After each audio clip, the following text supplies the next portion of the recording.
Inès, que Dieu te bénisse, que Dieu te bénisse. Oh, que Dieu soit loué. Est-ce que tu es dans la joie? Tu es dans la joie d'être là ce matin? Est-ce que tu es dans la joie d'écouter la parole de Dieu? Est-ce que tu es dans la joie? Commence à crier très fort, à pousser des cris de joie. Et pendant que tu cries, tu pousses des cris de joie. Souviens-toi de ce qu'on avait dit le vendredi. Quand on adore, lui doit prendre l'espace. Dis-lui, Jésus gagne l'espace dans ma maison. Jésus gagne l'espace dans ma vie. Jésus gagne l'espace dans mon travail. Oh, qu'il soit éprouvé. Jean-Baptiste a dit que moi je diminue, que toi lui augmente. Que moi je disparaisse, que lui apparaisse. Que Jésus gagne l'espace dans ta vie. Parce qu'il est Dieu. Parce qu'il est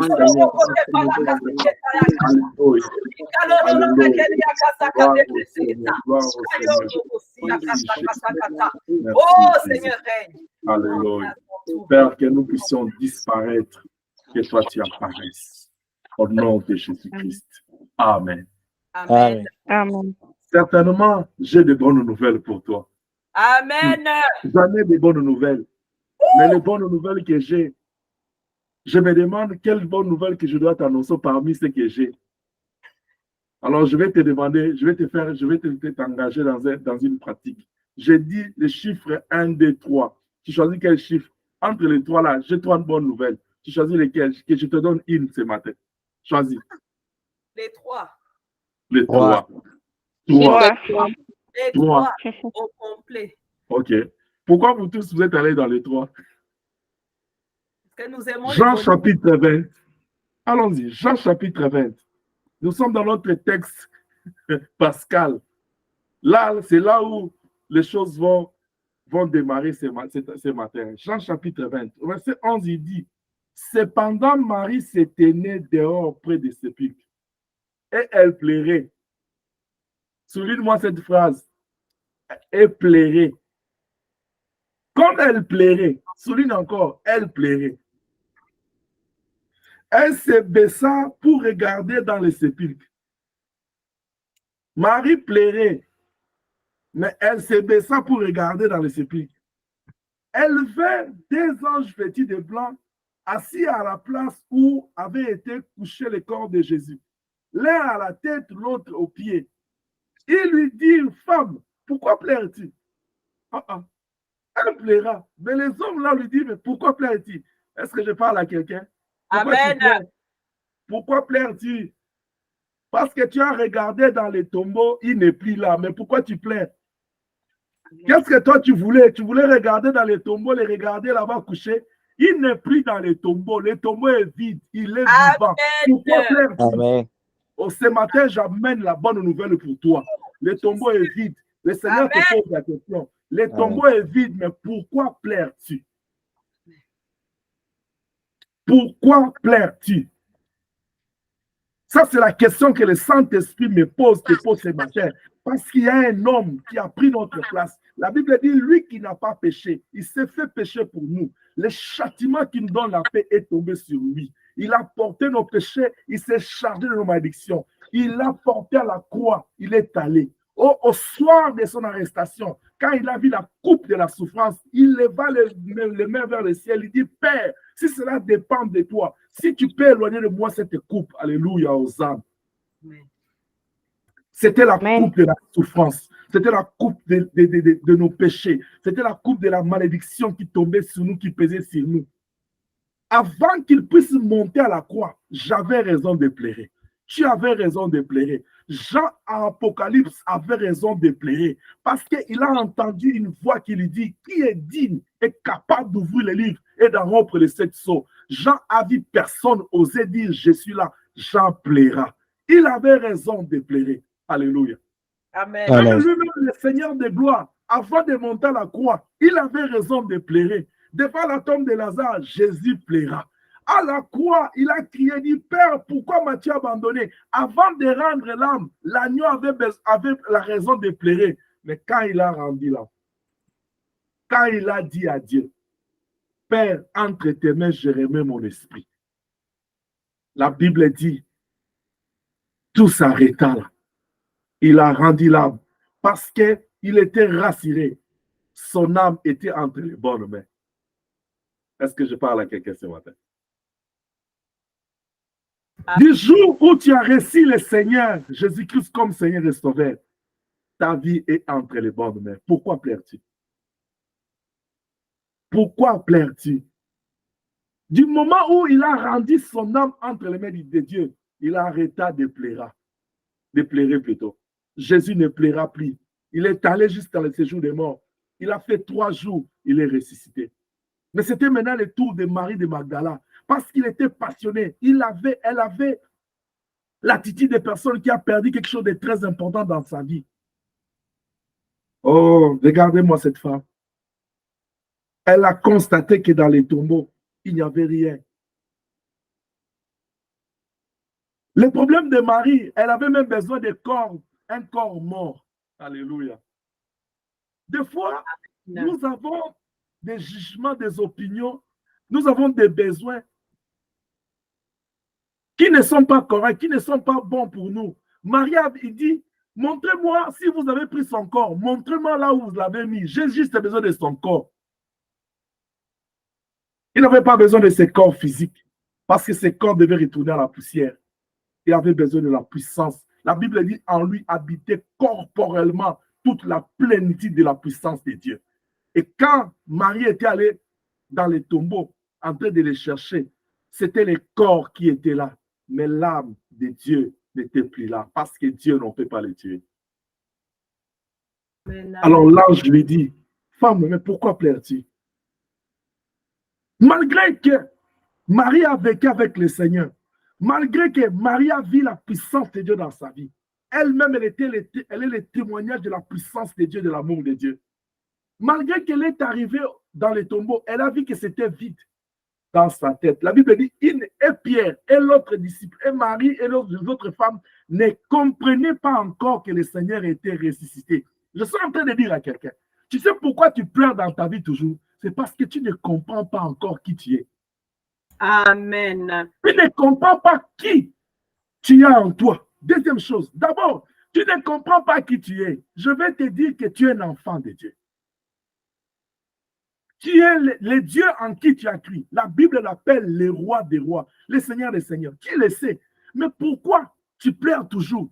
Parce que tu ne connais pas la puissance, la grandeur de celui qui est en toi. La Bible dit, celui qui est en toi, là, il est plus fort que celui qui est dans les mondes.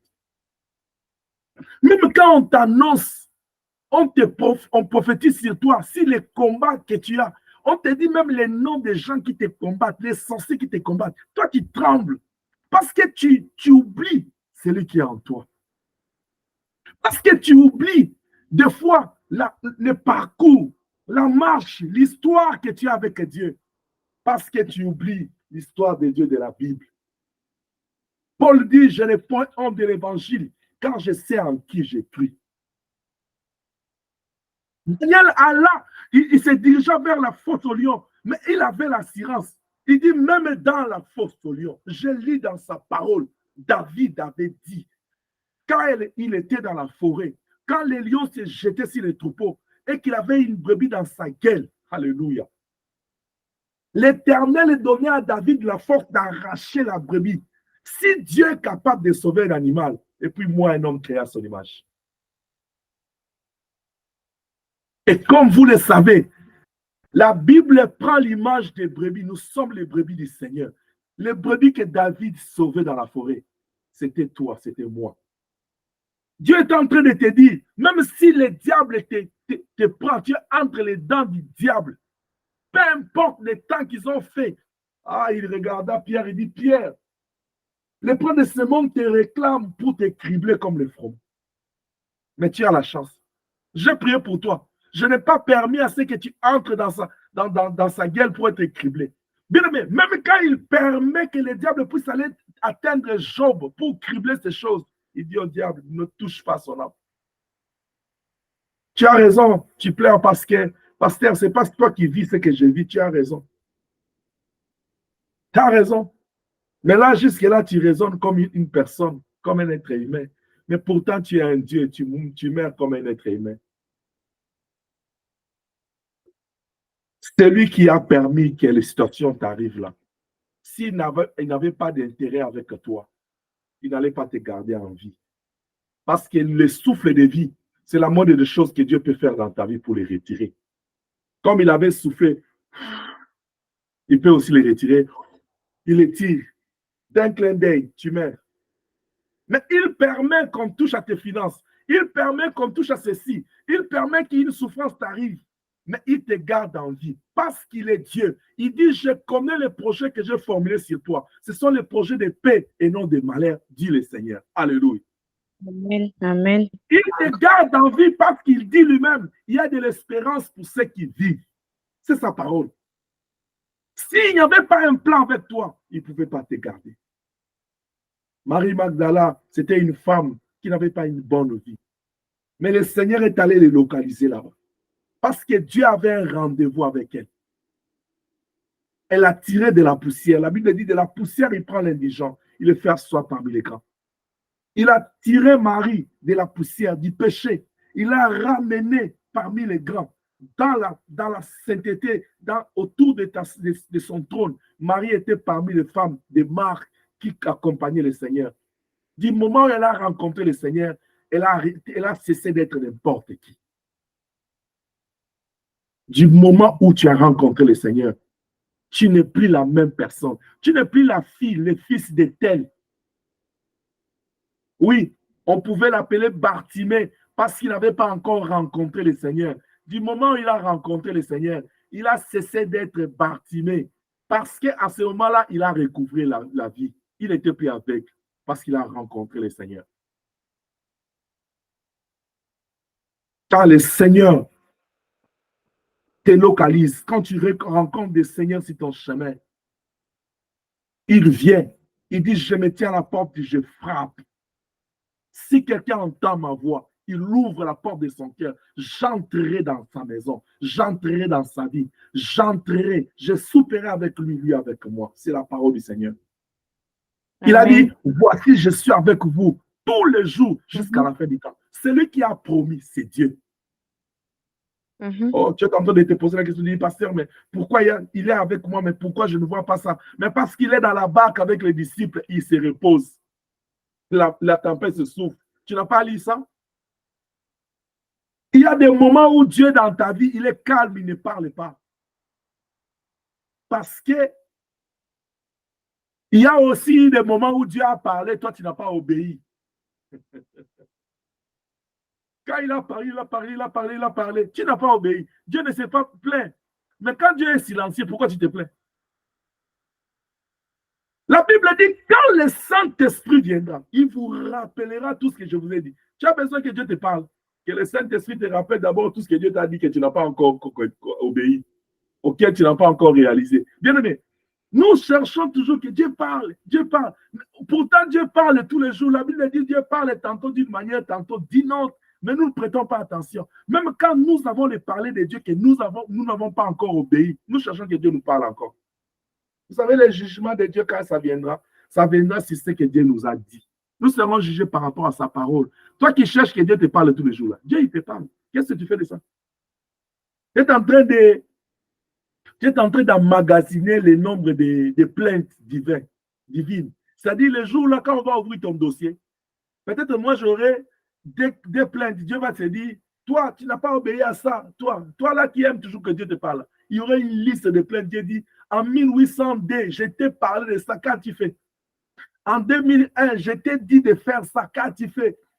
Les jours-là, les dimanches, on a prêché ça, qu'as-tu fait? Tu étais là seulement en train de pleurer, de te plaindre, de te pleurnicher. La fille de Dieu, le fils de Dieu, ne pleure pas, car le tombeau est vide. Jésus est vivant. Amen. Tu n'as pas droit à pleurer, tu n'as pas besoin de pleurer, parce que les problèmes qui t'agacent là, le Seigneur le connaît. Un jour, Philippe, il va aller rencontrer son frère Nathanaël. Il lui dit, dans Jean chapitre 1, il dit, nous avons rencontré les Messies. Il dit de Nazareth, Nathanaël dit, à Nazareth là, ça peut sortir quelque chose de bon dans plus près de toi là, ça peut sortir quelque chose de bon. Il dit, viens seulement et vois. Parce que celui dont je parle là, c'est le Messie. Nathanaël vient, Jésus dit, oh, regardez-moi cet Israélite en qui il n'y a pas de fraude. Nathanaël dit, d'où me connais-tu? Le Seigneur dit, quand tu étais sous le figuier là, je t'avais dit, Tu m'avais connu. Ah, je vois vraiment que tu es le prophète. Il dit, ah, ah. Dieu te connaît. Quand je parle là, il te connaît. Dans ton cœur, ce que tu es en train de penser ou ce que tu vis, Dieu connaît.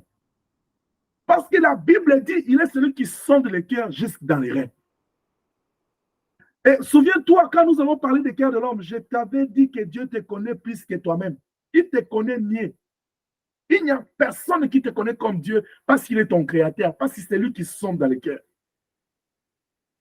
Il dit dans Jérémie, il dit, avant que tu sois une tache de sang dans les ventre de ta mère, je t'avais déjà connu. C'est-à-dire, avant même que tu viennes à l'existence, Dieu te connaît. Pourquoi? Parce que tu viens de lui. La Bible dit, l'enfant est une bénédiction qui vient de l'Éternel. C'est lui qui donne.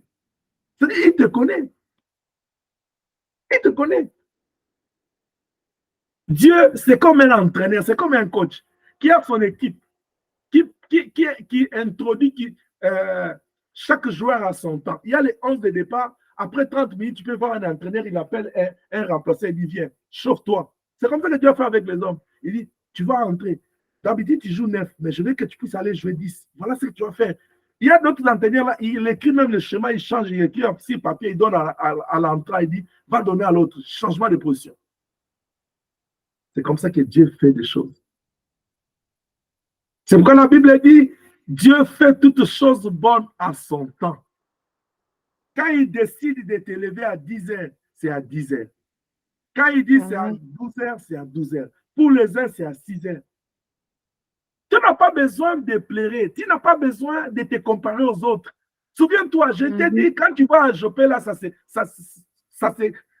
noircit, ça veut dire que non, la pluie, ça annonce la pluie. Toi qui es de l'autre côté, là, il faut dire quoi? Lève ta main.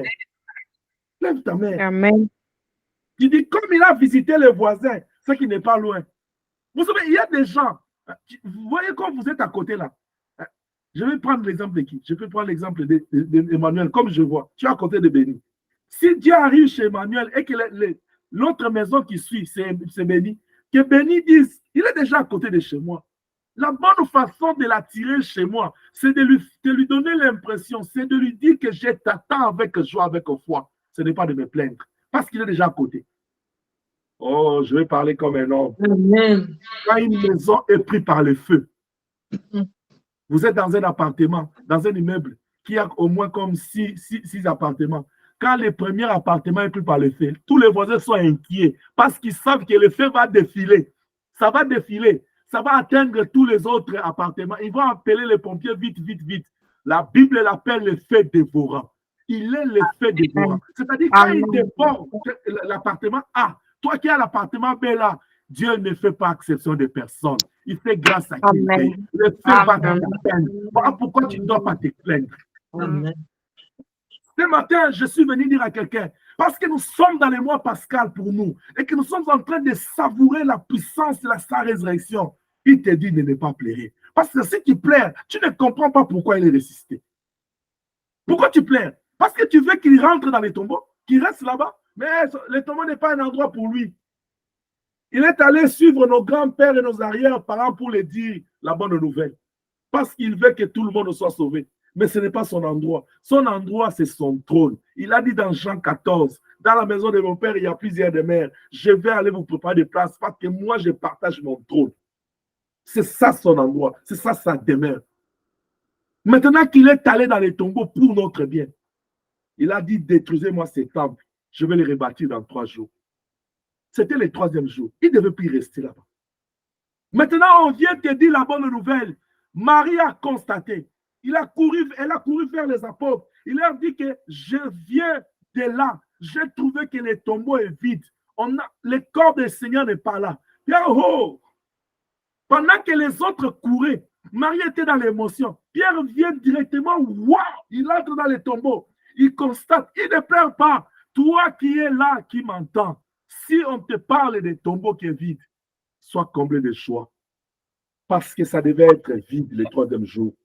Les tombés ne devaient pas être enfermés. Cet homme-là ne devait pas rester là-bas le 4e jour, pas le 5e jour, surtout pas le 6e jour, non plus le 7e jour, pas encore jusqu'aujourd'hui. Le 3e jour, il devait être dehors. Amen. Parce que le délai de la reconstruction du temple, il a promis ça dans 3 jours. Celui qui est monté à la croix, il n'est pas monté pour rien. Genèse 3, il dit, il regarde le serpent, il dit, puisque tu as séduit l'homme, tu as séduit la femme, je mettrai une hostilité entre toi et la femme. Et la femme naîtra un rejeton qui va t'écraser la tête et tu vas les mordre, les serpents. Le Seigneur parlait de l'agneau qui devait venir. Et Jean 3,16, il dit, car Dieu a tant aimé le monde, il a donné son fils unique. Écoute, il n'en avait que son fils unique. Il a donné, la Bible dit, afin que quiconque croit en lui ne périsse point. Pourquoi tu pleures? Parce que tu penses que non, tu vas perdre l'argent, parce que tu vas perdre la santé. Il dit, afin que quiconque croit en lui ne périsse point. La mort ne peut pas toucher ta vie, ni tout ce que tu appartiens. J'ordonne à la mort de te respecter au nom de Jésus-Christ. Amen. Parce que celui qui est en toi, il s'appelle la résurrection et la vie. La Bible dit, le voleur ne vient que pour détruire, égorger et voler. Mais moi, je suis venu donner la vie et la vie en abondance. Je commande à la mort de quitter ta vie. Tout ce qu'on a volé dans ta vie, que le Seigneur, Dieu de restauration, te restaure au nom de Jésus. Amen. Amen. Et la première des choses que tu as besoin que Dieu restaure dans ta vie, c'est ta foi. Car la Bible dit, sans la foi, il est difficile de lui être agréable. Mais on peut te parler, on dit, il est ressuscité. Si ça ne te dit rien, si tu ne crois pas en lui, si tu ne crois pas à sa résurrection, ça n'aura pas de signification devant toi. La résurrection doit avoir une signification pour toi. Tu dois considérer qu'il est à... Tu te poses la première question, comment est-ce qu'il est arrivé là? Comment est-ce qu'il est rendu là? Pour qu'on parle de la résurrection, on doit d'abord parler au préalable de la mort. Or, nous sommes dans un contexte romain. Pour qu'on parle de la mort, il doit y avoir un crime. Parce que tout ce qui était pendu au bois, c'était des criminels. À l'occurrence, Barabbas, c'est son ami.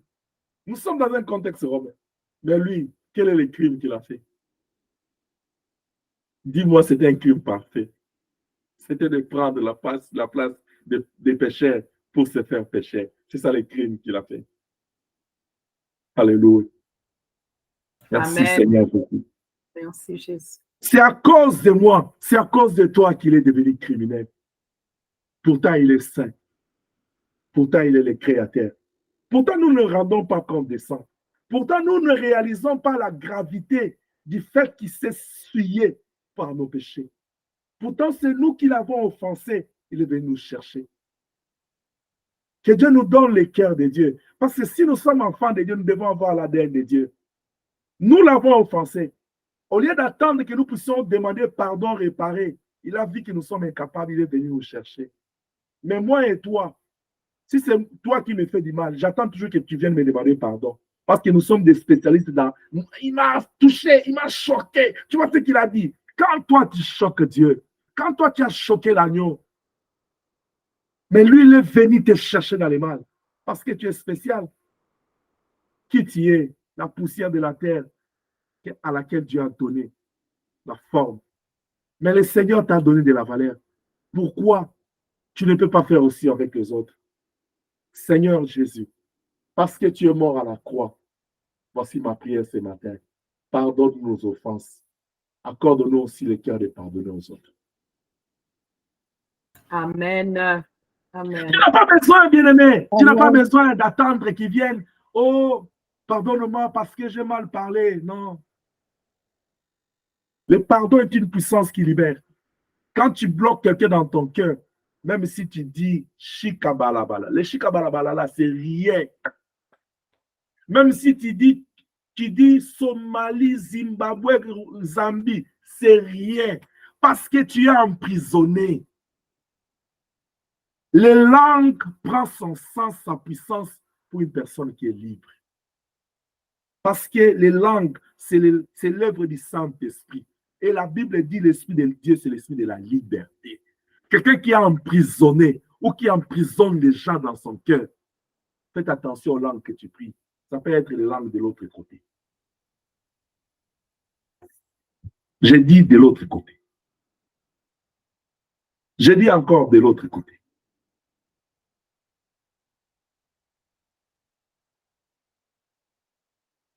Que Dieu nous aide. Amen. La Bible dit dans Philippiens, dit, ne vous inquiétez de rien.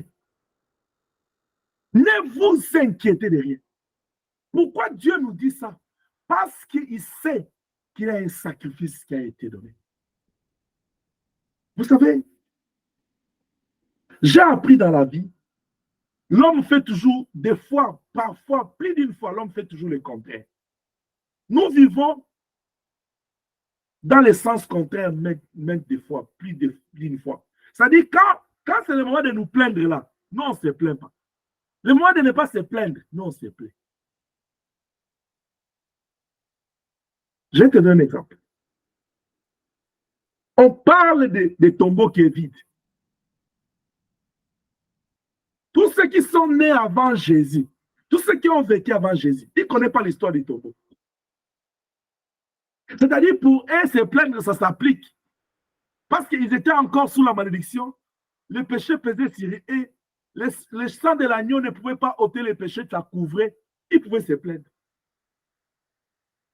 Mais cet évangile de ne plus s'inquiéter s'applique à nous, l'Église, parce qu'il y a une raison valable pour Dieu qui fait qu'on ne doit pas se plaindre. L'agneau fut immolé. L'agneau avait pris notre place. L'agneau était allé jusqu'à la croix. La Bible dit, quand il est arrivé à la croix, il y avait des brigands tout autour de lui. L'autre lui disait, oui, tu as sauvé les gens, tu as guéri, mais on est en panique ici. Sauve-toi et sauve-nous. Non, Barabbas n'avait pas compris. Il a fait de sa vie de sauver les autres. Il ne s'est pas sauvé. Parce que lui, il est le sauveur. Il n'a pas besoin d'être sauvé. Quand tu lui dis sauve-toi, sauve-nous, lui, il n'avait pas un problème. C'était un sauveur. Un sauveur n'a pas besoin d'être sauvé parce qu'il est libre. C'est lui qui vient libérer les autres. Alléluia. Amen. Dans sa vie, il n'a fait que sauver les gens. Il a rencontré les aveugles, il les a sauvés. Les morts ont ressuscité, les malades sont guéris, les paralytiques ont marché. Alléluia. Les morts, les brebis perdues d'Israël sont revenus à la maison de Dieu. Il a dit, le Fils de l'homme est venu chercher, sauver ce qui était perdu. À la croix, ce que Barabbas devait faire, c'était lui dire, j'ai appris que tu as sauvé les autres, sauve-moi aussi. Ça allait marcher. Il a mal formulé sa demande. Sauve-toi, sauve-nous. Lui, il était un sauveur. Même sur la croix, il a été capable de disparaître parce qu'il était en train de disparaître parmi les gens. Mais il était dans une condition d'obéissance parce qu'il avait déjà dit à Dieu dans les jardins, il a dit que ta volonté soit faite. Il était déjà soumis à la volonté de Dieu. Il devait mourir. Parce qu'il savait qu'en allant à la mort, il va être ressuscité. Et en étant ressuscité, il sera élevé. Il savait sa sortie. Il n'avait pas besoin de chercher le salut parce que c'est lui le salut de l'humanité. Il est allé à la mort. La Bible dit à la croix, il y a eu 3 heures de ténèbres sur la terre. Matthieu.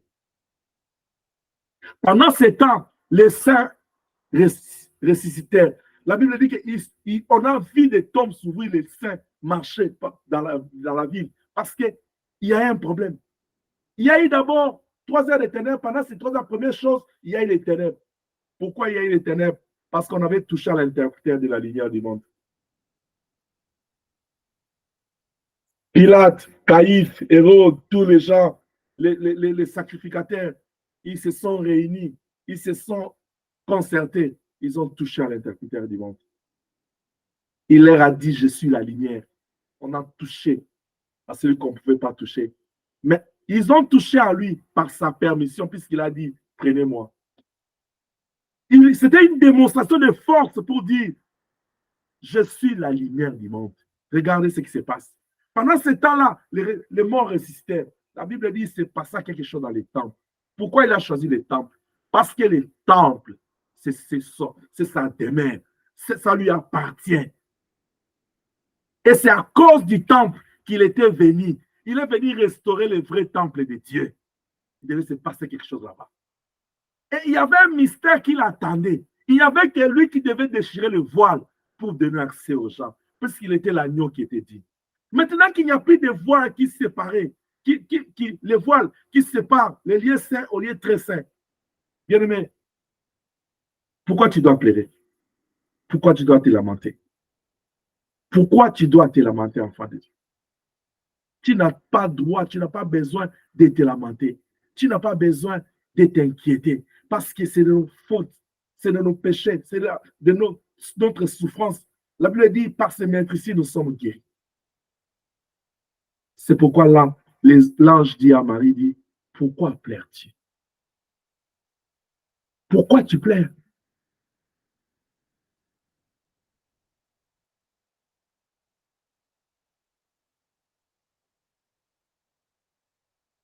Pourquoi tu pleures?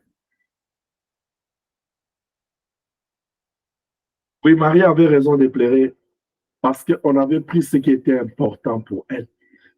C'était le Seigneur Jésus. Il y a une bonne raison pour toi de pleurer dans la vie. Il y a une bonne raison pour toi de te plaindre. Si dans ta conscience, tu sais que tu es en train de perdre ce qui est de la valeur, c'est le Seigneur. C'est là où je vous ai dit tantôt. Des fois, quand il faut te plaindre, nous, on ne se plaint pas. Quand il faut pleurer là, on ne pleure pas. Mais quand il ne faut pas, on se plaint.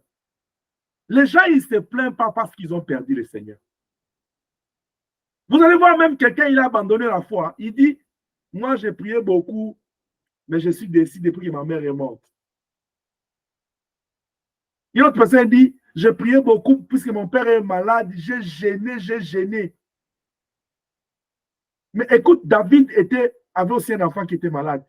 Il a gêné. Mais quand on vient lui dire que ton enfant est mort, la Bible dit David s'éleva. Il a pris sa douche, il a porté sa tunique. Beaucoup de gens, ils ont des raisons. Chacun justifie pourquoi il pleure. Parce qu'il n'a pas eu ce qu'il a voulu. L'autre, il dit que non, moi, depuis que j'ai commencé, j'ai gêné, je fais des sacrifices, je sers à Dieu, je ne vois rien. C'est vraiment sérieux là que tu ne vois rien. Même le souffle de vie là que tu as là, tu ne vois rien. Bien, mais le premier miracle que nous avons chaque matin, c'est le souffle de vie. C'est un miracle. Tu es rendu au lit hier à quelle heure? Tu es parti dormir à quelle heure hier? Dis-toi, quand est-ce que tu es allé dormir hier? C'était à quelle heure? Tu t'es réveillé à quelle heure? De cette heure-là que tu es allé au lit, à l'heure que tu t'es réveillé. Combien de fois tu as interrompu ton sommeil la nuit? Il y a des gens ici qui ont payé l'express de 21h à 8h du matin sans dormir. Ils disent c'est dimanche. Sans se réveiller, même aller se soulager. Ils sont là. Mais il y a d'autres. Ils s'est réveillé pour boire de l'eau, pour se soulager, puisque le sommeil était parti. Il y a d'autres aussi qui se respectent. Ils s'est juste réveillé pour adorer Dieu la nuit. Ils sont moins, je sais. Maintenant, quand tu t'es réveillé là, tu n'as pas vu que l'autre dormait. Tu n'as pas vu que non, tout était calme, mais dehors, tout était calme. Tu ne t'es pas posé la question. Quand tu dormais aussi là, qu'est-ce qui s'est passé? Qui t'a dit que non, quand tu t'es réveillé, tu devais te réveiller? Parce que tu es là vivant devant moi, tu m'entends, tu me vois. Qui t'a dit que tu allais me voir aujourd'hui? Qui t'a dit que tu allais te réveiller, être là où tu es? Oui, c'est parce que c'est devenu un miracle habituel. Je dors, je me réveille. Mais quand Dieu le fait, c'est le premier miracle de chaque jour. Parce que quand on dort, je l'ai toujours dit, on meurt. Et quand on se réveille, on est ressuscité. Vous savez, nous les Noirs, là, la mort, on a peur de ça. Quand on parle de la mort, les gens sont sérieux et disent, pasteur, c'est quoi cette histoire? Mais tu meurs chaque nuit, tu te réveilles chaque matin. C'est parce que tu ne te rends pas compte de la grandeur de Dieu, de la vie qu'il t'a donnée. Il dit, je suis la résurrection et la vie. Parce qu'il est en toi, il te ressuscite chaque matin. Mais celui qui te ressuscite les matins là, c'est parce qu'il a un plan avec toi. Ouais.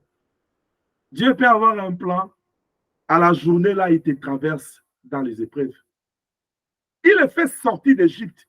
Il choisit le désert. Il n'a pas choisi Canaan directement.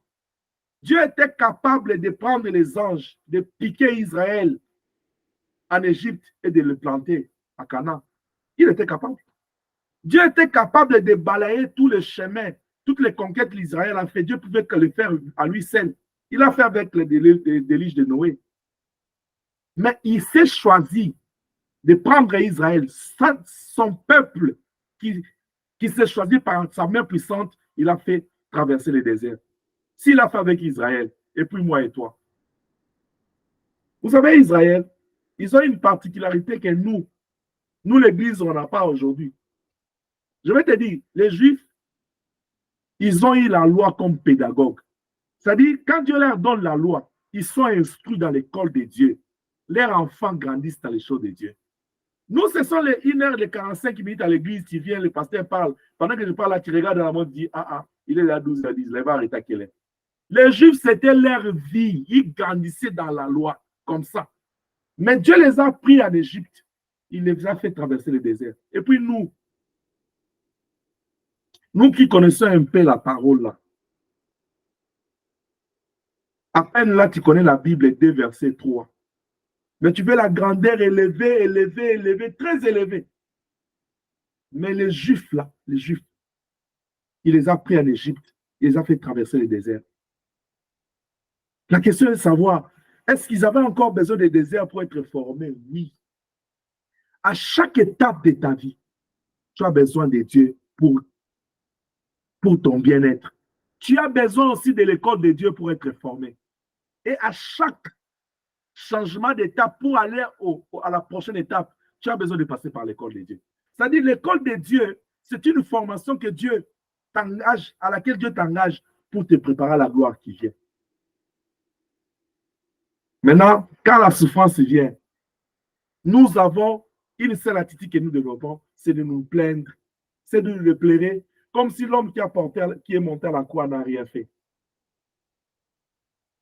Le mercredi, nous avons clôturé notre thème sur la Seigneurie de Jésus-Christ. S'il est Seigneur, la première des choses que nous devons considérer, c'est l'œuvre de la croix, sa mort et sa résurrection. Bien aimé, si nous n'arrivons pas à considérer, à comprendre l'importance de sa mort et de sa résurrection dans nos vies, je ne vois pas le point de départ de la chrétienté, de la spiritualité. Parce que c'est de là que nous sommes nés. C'est de là qu'est née l'Église. C'est de là qu'est née l'alliance avec le Seigneur. C'est par sa mort et c'est par sa résurrection. Voilà pourquoi il dit, à tout celui qui croira, il sera baptisé. Parce que dans le baptême, nous mourons avec lui, nous résistons avec lui. Tu crois, tu passes par le baptême, tu deviens disciple, tu continues la marche en suivant ses enseignements. Le baptême, c'est la mort et la résurrection avec lui. Alors, pour être passé par là, il faut croire à l'œuvre de la croix, qu'il est parti là-bas à cause de mes péchés et qu'il a réglé tous les problèmes. Quand il dit tout est accompli, c'est-à-dire c'est accompli. C'est-à-dire pour lui, il a fait sa part. Le pleurs de Marie, c'est important. Marie était en train de s'inquiéter d'avoir perdu ce qui est important dans sa vie.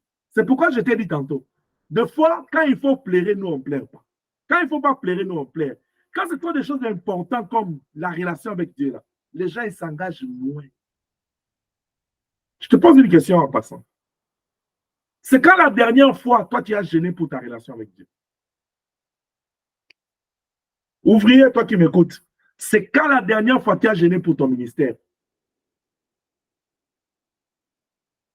Je me rappelle l'année passée, on avait pris l'engagement, chaque ouvrier devait avoir un jour de prière pour cette œuvre. Le Seigneur te voit. Où est-ce que tu es rendu avec ça? Mais tu es là en train de crier, Seigneur, donne-moi. On ne se moque pas de Dieu. C'est que l'homme aura sémé, le moissonnera.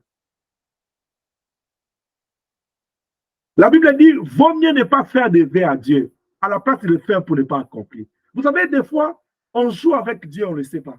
On prend des engagements, on promet à Dieu des choses, on dit à Dieu de bonnes paroles, comme si vous pensez que Dieu était un homme. Non, non, Dieu n'est pas un homme. Dieu ne se limite pas à ce que nous faisons sortir sur nos lèvres, parce qu'il voit nos cœurs. Vous savez, tu peux être devant moi là, inquiète. Il dit, papa, papi. Non, non, je parle d'Eva. Eva est où? Viens comme ça. Il dit, papa, papi, tu es le meilleur. Eva le dit, il dit, tu es le meilleur. Il y a des choses entre ce qu'Ève a dit dans ses lèvres et ce qui est dans son cœur. Moi, là, je m'arrête dans ses lèvres. Je vois ce qu'il me dit. Mais gloire soit rendue à Dieu parce que le Seigneur me donne la capacité de savoir s'il dit vrai, s'il dit faux. Mais elle, là, elle dit vrai. Parce que moi, j'aime les enfants. Les enfants, ils disent toujours vrai. Maintenant, l'homme, il s'arrête à ce que tu dis. Seigneur, je t'aime. Mais quand tu dis même là, Seigneur, je t'aime, Dieu regarde dans ton cœur. Il se pose la question, c'est quoi même l'amour là dont tu parles? Seigneur, je te crois. Tu es mon roi. Dieu regarde, c'est quoi même ça signifie roi là? Dieu, tu es mon Dieu. Il dit, c'est quoi même ça signifie Dieu?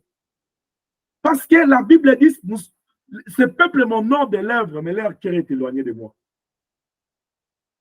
Tu t'approches de Dieu. Tu sacrifies ton temps. Tu te donnes. Donne-lui d'abord ton cœur.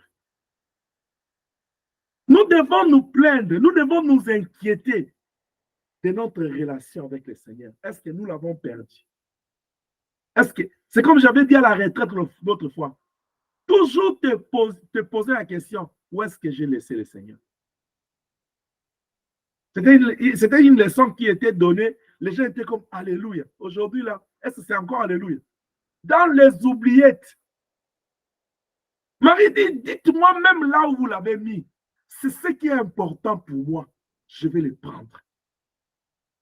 C'est pourquoi je termine cette prédication d'aujourd'hui pour te dire, fais attention de te comporter comme Marie ou Marthe qui s'est donné à l'essentiel. Pendant que le Seigneur veut que tu te préoccupes à ses pieds, toi tu es à la cuisine. Des fois, tu te plains pour des choses qui ne sont pas importantes. Il dit, cherchez premièrement le royaume des cieux, toute sa justice. Les restes vous seront donnés par des cieux. C'est-à-dire, les restes là, ce n'est pas important pour toi de les chercher, de pleurer pour ça, de te plaindre pour ça. Ce qui est important pour toi, c'est d'abord de t'engager, de travailler pour la nourriture qui ne perd pas, pour le ciel. Avec ton cœur, tu cherches Dieu. Tu l'aimes avec ton cœur. Marie, elle était amoureuse du Christ. Elle portait le Seigneur dans son cœur. Quand les hommes étaient restés au temple, fermant la porte derrière eux, puisqu'ils avaient peur des militaires et des sacrificataires, Marie et ses sœurs, ils ont bradé la nuit. C'était encore obscur. Ils sont sortis. Ils vont aller dans les sépulcres. Et quand ils arrivent, ils trouvent que le Seigneur n'est pas là. Ils étaient préoccupés. Bien aimé, qu'est-ce qui te préoccupe dans la vie? Qu'est-ce qui te préoccupe? C'est là où nous allons atterrir cet après-midi. Qu'est-ce qui te préoccupe dans ta vie?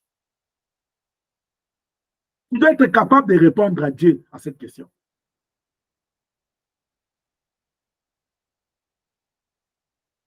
Qu'est-ce qui te préoccupe? Est-ce que tu es de la descendance d'Élie, les Tishbites, qui était préoccupé de voir la gloire de Dieu bannie en Israël?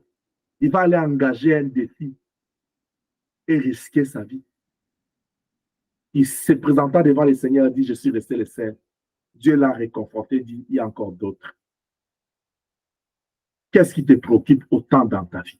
C'est l'argent, c'est la vie, que le ciel, que l'œuvre de Dieu. Il est de ta responsabilité de savoir qu'est-ce qui est important. Tu dois te plaindre, tu dois te lamenter, tu dois te soucier de quoi? De l'œuvre de Dieu, de la vie chrétienne, de ta relation avec le Seigneur ou des choses de ce monde. Le monde passe et tout ce qu'elle renferme passera avec lui. La chair ne sert à rien. Mais pourtant, nous prenons soin beaucoup plus de la chair que de l'esprit. Pourtant, nous soucions beaucoup plus de la chair que de notre relation avec le Seigneur. Même quand nous-mêmes, nous perdons le Seigneur, même quand les autres nous empêchent d'avancer avec le Seigneur, oh, où est la grâce de Bartimée qui voulait rencontrer le Seigneur? Mais le peuple lui disait, tais-toi. Il dit, je vais encore crier. Le Seigneur a besoin des hommes et des femmes, même s'il y a des problèmes dans la vie, même s'il y a des combats, mais ils comprennent que dans la diversité, ils vont continuer avec le Seigneur, fatigant, mais poursuivant toujours. Parce qu'on parle de celui qui est mort à la croix. Si lui n'a pas épargné sa vie pour moi et toi, quoi une raison d'autre de lui donner tant d'importance et de nous lamenter si nous perdons l'élan avec lui? Nous devons apprendre à cultiver notre communion, notre relation avec le Seigneur, parce qu'il est le plus important dans notre vie. Il a pris notre place à la croix. Ce que Jésus a fait à la croix, ni ton père, ni ta mère, ni tes enfants, ni tes hommes, ni tes amis, ni ton mari, ta femme ne peuvent le faire. Parce que la Bible dit, la question fut posée. Personne de ces gens-là n'était debout pour dire je suis là. Même ton pasteur, même un prophète n'a pas pu s'élever. C'est pourquoi Jésus doit prendre la place, la première. Nous devons nous préoccuper, nous devons nous plaindre quand Jésus n'est pas content. Même quand nous marchons, nous faisons des choses, l'Esprit de Dieu est attristé à nous. On s'en fout. On ne fait même pas cas. Où est passée cette culture-là de se demander, est-ce que ce que je fais là, le Seigneur est content? Est-ce que Dieu est content de ma manière de vivre, de marcher?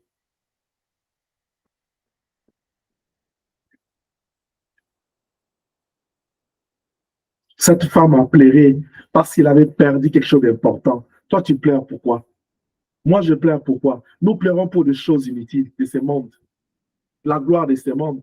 Des choses que nous n'avons pas. Tu n'as pas lu dans la Bible. Il y a eu des riches. Tu n'as pas vu dans ce monde. Il y a des riches qui passent, qui meurent et leur bien reste. Tu penses que moi et toi, nous sommes les premières personnes à chercher les biens de ce monde? Non. Je ne suis pas en train de te dire de ne pas être riche, car l'or et l'argent appartiennent à Dieu. Mais je suis en train de te dire de ne pas pleurer pour les choses de ce monde, mais de pleurer sur ta relation avec Dieu. Ils étaient là, elles étaient là tout autour de lui. Derrière lui accompagnant le Seigneur, il tourna vers eux et il dit, pleurez sur vous et sur vos enfants. Pleurez sur ce qui est essentiel. Chers parents, combien de temps vous mettez avec vos enfants pour leur parler du Seigneur, pour savoir comment ils vivent, pour savoir ce qu'ils souffrent dans leur cœur, pour savoir même ce qu'ils pensent?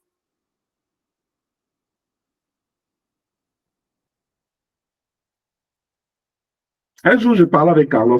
J'aime cet enfant-là, il réfléchit tellement bien. Il me regarde, il sourit. Je dis, Carlos, pourquoi tu me regardes, tu souris? Il dit, papa, tu sais ce que j'aime chez toi? Je dis, non. Il dit, j'aime beaucoup parce que tu aimes toujours savoir ce que je pense. J'étais comme, wow. Ça, il me répète ça beaucoup. Il dit, j'aime beaucoup parler avec toi parce que moi, j'ai l'impression que quand tu as quelque chose, tu aimes d'abord savoir ce que moi je pense.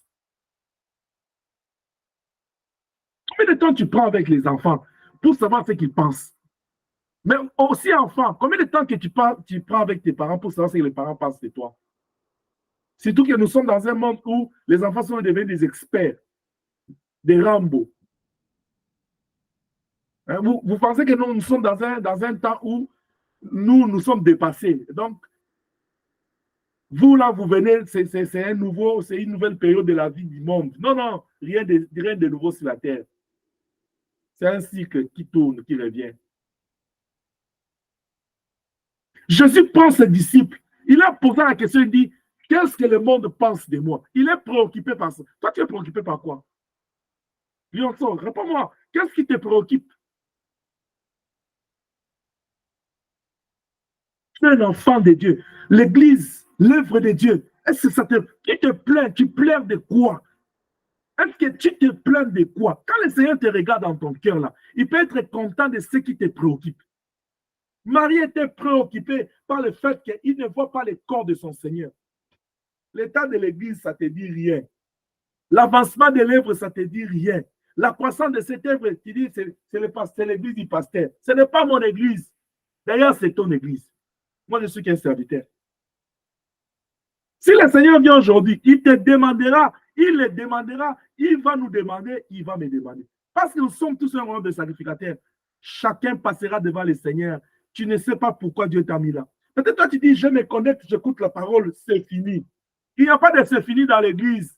Quand tu entres dans l'église, l'église, c'est la demeure des enfants de Dieu. Je ne parle pas d'une maison, je parle de la demeure des enfants de Dieu. C'est-à-dire, c'est là où nous dormons, nous mangeons, nous nous réveillons. Actes des Apôtres, chapitre 2, la Bible dit, tous ceux qui étaient convertis là, ils étaient tous ensemble, ils mangeaient ensemble, ils priaient ensemble, ils étaient enseignés ensemble, parce que c'était dans la demeure de Dieu. Amen. Tu es très à l'aise en dehors de l'église que dans l'église. Tu es préoccupé à autre chose que dans l'église. Tu es préoccupé à autre chose que le Seigneur. Il revient bientôt. Il viendra prendre seulement ceux qui sont préoccupés par lui. Comment tu penses que non, tu vas entrer au ciel, toi qui n'es pas préoccupé par le ciel? Tu ne t'inquiètes pas du ciel. Vous savez, il y a des gens, et ils trouvent le bon moment de faire leurs histoires, c'est seulement à l'ère de Dieu. Qu'est-ce que je vais dire? Je te dis que chaque fois je répète ici, tu as la dîme des temps de Dieu. C'est-à-dire, dans les 24 heures de la journée, tu as 2h40. Tu ne fais même pas ça. Quand c'est un mercredi, là, c'est 18h. C'est quand toi, tu penses que c'est le temps de manger. C'est quand tu penses que c'est le temps d'appeler l'oncle et la tante, de causer ou de sortir. C'est le temps là de la prière. Et tu vois, même comme nous sommes en ligne là, bien aimé, que Dieu nous pardonne. La Bible dit, le Seigneur est dans son sanctuaire, que toute la terre fasse silence. C'est-à-dire, quand c'est le temps de la prière, vous devez arrêter tout. Tu vois quelqu'un, il est en train de prier là. Il tourne la nourriture dans la cuisine. Il dit, mais mon enfant, taisez-vous là-bas. On prie, on est en ligne. Mais quand même toi tu fais là, les enfants, ils vont dire quoi? Tu es en train de prier le Seigneur, tu es en train de faire autre chose. Même Dieu te regarde là, est-ce que c'est une telle personne, il est préoccupé par moi? Mais quand il faut travailler là, quand on travaille, on dit pas de téléphone. On respecte les gens de ce monde. Il dit, notre travail là, on dit, il ne faut pas toucher les téléphones. Si on te voit avec les téléphones, tu es licencié. Donc moi, je ne vais pas perdre mon travail. Les factures, oh. Que Dieu nous aide. Amen. À comprendre que nous avons tout intérêt à ne pas nous plaindre, à ne pas pleurer pour le chaud de ce monde, parce qu'il est monté à la croix pour vaincre la maladie. Il a vaincu la mort, il a vaincu le péché, il a vaincu la pauvreté, il a vaincu la malédiction. Le châtiment qui nous donne la paix est tombé sur lui.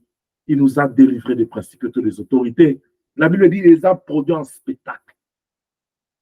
Il a triomphé d'elle de la mort de la croix. Nous devons être préoccupés par le Seigneur, notre relation avec le Seigneur. S'il y a à pleurer, pleure pour ta relation avec Dieu. Est-ce que ça avance? Ça n'avance pas. La Bible dit dans Galates, vous avez commencé bien en esprit, qui vous a arrêté pour commencer maintenant à se comporter dans la chair. Ça avance. Demande à celui qui est à côté de toi. Est-ce que ta relation avec le Seigneur, ça avance? Ça avance pas. Demande-lui.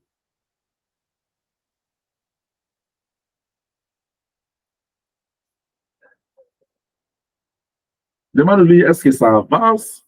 Ça n'avance pas. Demande-lui encore, ça t'inquiète ou ça ne t'inquiète pas? Demande-lui encore, est-ce que tu es préoccupé par ta relation avec le Seigneur ou pas? Tu pleures pour cela ou pas, ou tu pleures pour autre chose? Que le Dieu de grâce vous bénisse tous au nom de Jésus-Christ. Amen.